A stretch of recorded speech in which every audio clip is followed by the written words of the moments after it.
Hello guys! Kain tayo ng pambansang pagkain ng mga OFW. Pansit Canton. Yes, meron akong dalawang plato ng pansit Canton pero ito ay para sa kasama ko, sa friend ko. Hindi ko to kakainin lahat. Hindi ko kaya. Anyway, nagpagutom ako para makakain ako ng maraming noodles kasi parang matagal na akong hindi nakakain ng pansit Canton. So, ito na. Natuloy din kasi sobrang busy ko din at sobrang pagod sa pag-uwi. Wala nang sawahi. Wala nang lasa.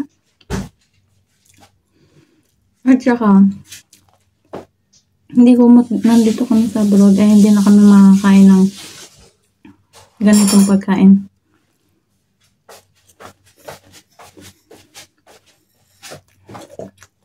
Ang sarap kaya. Ang dami, oh. Maubos ko kaya to. Sarap. Saka ko, eh.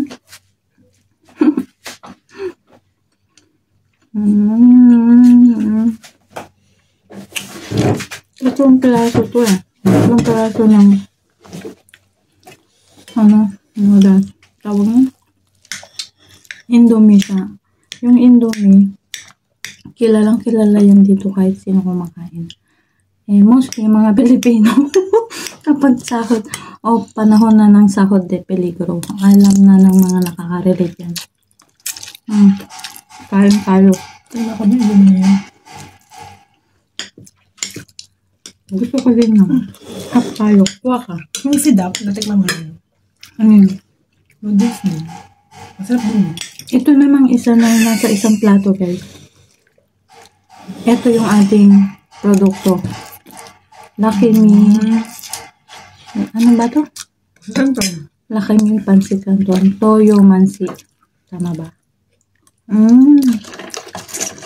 Galing lasa. Bakit ganun? Parang pumutla yung lasa niya.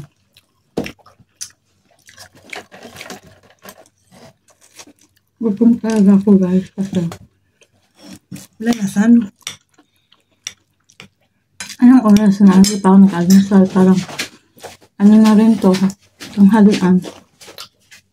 Kaya parang nag-crave agad ako sa Canton. Pansit Canton.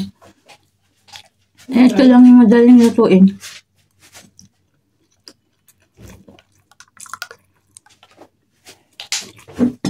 So, dapat bago pagkatapos malutuin, lagyan mo susunod. Kainin mo na agad. Parang hindi mawala yung lasa niya. Nandun pa din. Ilan yan? Tatlo? Alam niyo na guys, tatlo to. Pag sa mga taong PG.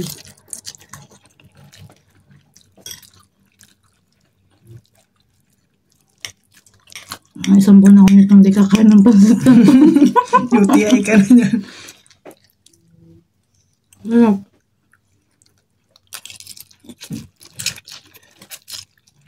Minsan lang naman dapat tayo kakain nito guys. Huwag araw-araw. Ako kumakain lang nito kapag peligro na. Joke. Hindi. Pag wala rin tayo magluto. Gutom ka na, gusto mong kumain.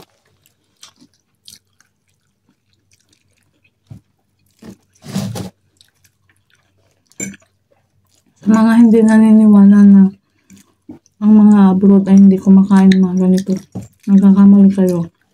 Halos yung iba na out of budget na ganito na yung kinakain araw-araw, pero wag naman din. Masama din ko ako. Pero bakit yung mga Chinese kumakain ng maraming araw-araw yung mga noodles? Ano pagkakaiba ng sa pansit Canton natin? Ewan ko. Ina-upload mo yan? Ha? Ina-upload mo yan? YouTube? Ano YouTube mo? Na-interview pa ako mamaya na. Meron dito si andito si Tito Boy.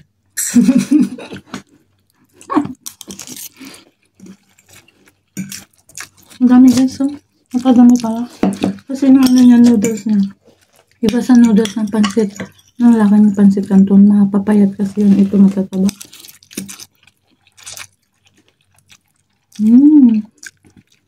Sarap. Sinag-ubi ako nito sa Pilipinas. Indomie. Gusto ng pamangkin ko.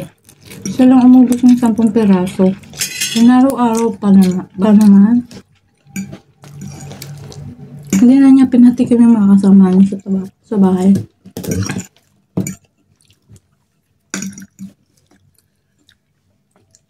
Ito kasi Indomie ay produkto ng Indonesia.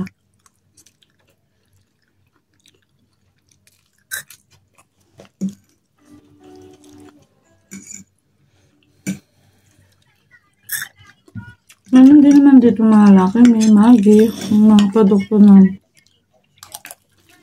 Pilipinas. Meron din naman dito.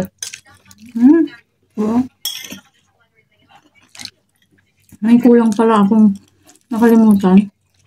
Diba yung partner ng pancit canton yung itlog? Wala akong itlog ngayon. Wala akong itlog.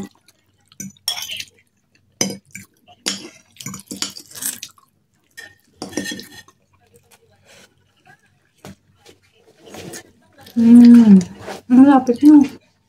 Kaya ko palang ubusin yung 3 piraso rin. So, gano'n na pala ako katakam, no? O, gano'n. Aywan ko lang yun.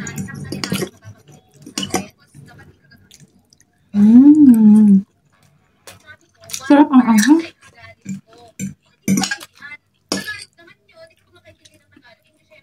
Pag naubos ko itong siguro, hindi mo na ako kakain ng pancit canton ng 1 buwan.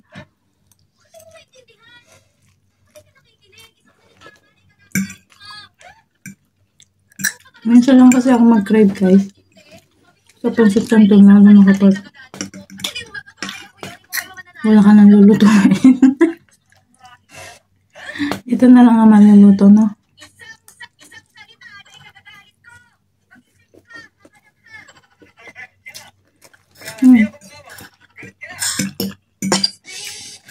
Panalo ang lasa ng Indomie.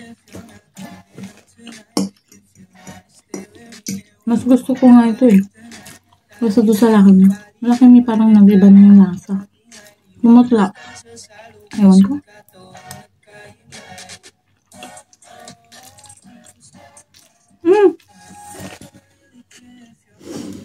Ito ka.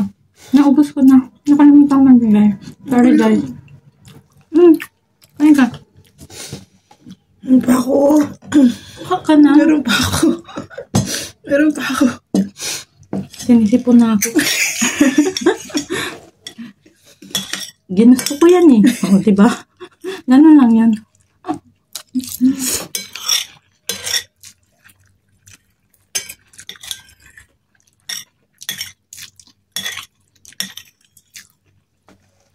Panoorin nyo yung nagluto ako ng tteokbokki guys, ng Korean rice cake. Nakakatawa kasi first time ko magluto hindi ko kasi alam. Hindi ko kasi alam. Paano sa YouTube? May Tito Boy na naman. Ano ba sa YouTube? May Tito Boy na naman. Tito Boy, mamaya na tayo mag-usap. Hindi ko kumaparehas naman.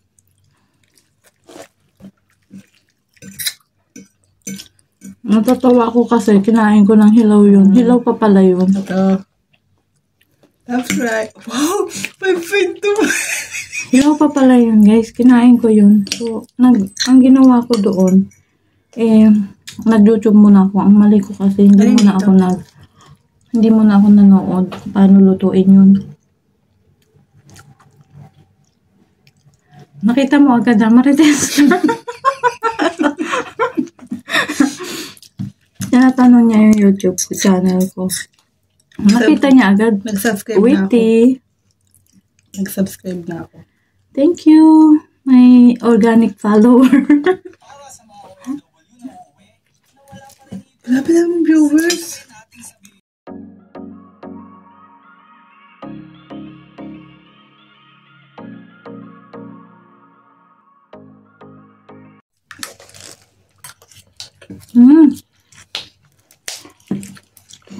Guys, tinan nyo, saka kukwento ko sa inyo at saka doon sa friend ko.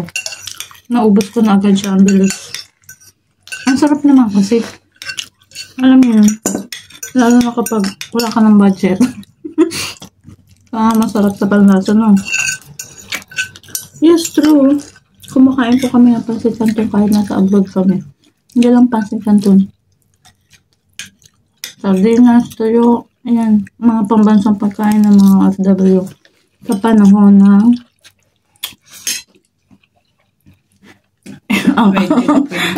Saudi peligro.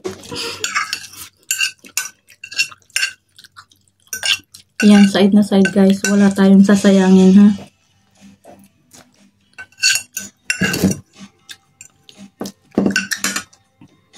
Watch nyo guys na may unboxing tayo mamaya.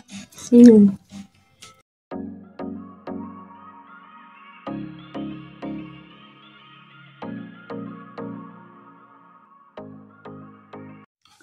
Hi guys! Welcome back to my channel. At ngayon ay samahan nyo akong mag-unbox nitong pabango. May nag-sponsor sa akin. Thank you sa nag-sponsor sa akin. Alam mo na kung sino yun. Isang pabango, branded na pabango dito sa UAE. So, first time kong makareceive ng branded pabango. So, buksan na natin. Excited na ako. Ang pangalan pala nito ay Kumrat Almas.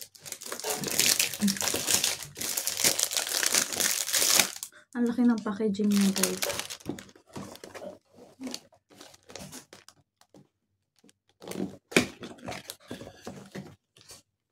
Sana mabango to at saka magustuhan ko. Yan, charan! Wow! Ang cute niya. Ang cute ng packaging niya. Social Galore 100 ml. Oh, natural spray siya.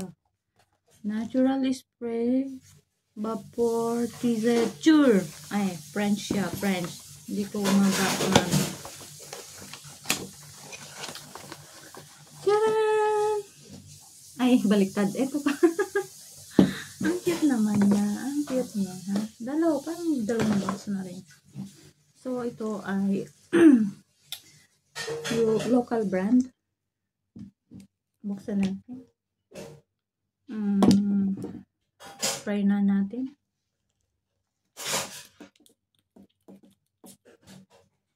Wow! Ito yung type ko na pabango. Ang bango. May kahawig siya na pabango na ginagamit natin sa Pilipinas. Ano ba yun? Mamahalin din yun sa Pilipinas. Kagaya siya ng pabango na yun. Hindi siya masyadong strong at saka hindi siya na masakit sa ilong. Sobrang light lang yung sense niya. At saka yes, parang social din ang amoy. Ang bango. Ang bango guys. So sa mga taga UAE, bili na kayo online. Nag-vlog. Nag-vlog no. Ang bango niya guys. 20 Adem. Search nyo yan guys and order na kayo online. Ang bango. Ang bango talaga. Hindi siya nawawala. Andito pa din. Sarap amoy-amoyin, oh. Ang bango talaga. At saka, buti ito yung nakuha natin, no? Kasi, medyo, ako sa sa sense, sa pabango. Ayoko ng fruity ang amoy. Fruity yung mga raspberry, strawberry, mga ganun. Ayoko ng mga pang girly type na sense.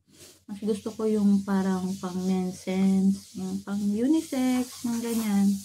Kung sino yung makakaamoy nito, magugustuhan for sure. Ang bango sobra. Ang sarap. Ang bango. So, hanggang dito na lang guys. Thank you so much sa panonood nyo. See you sa next video. Bye!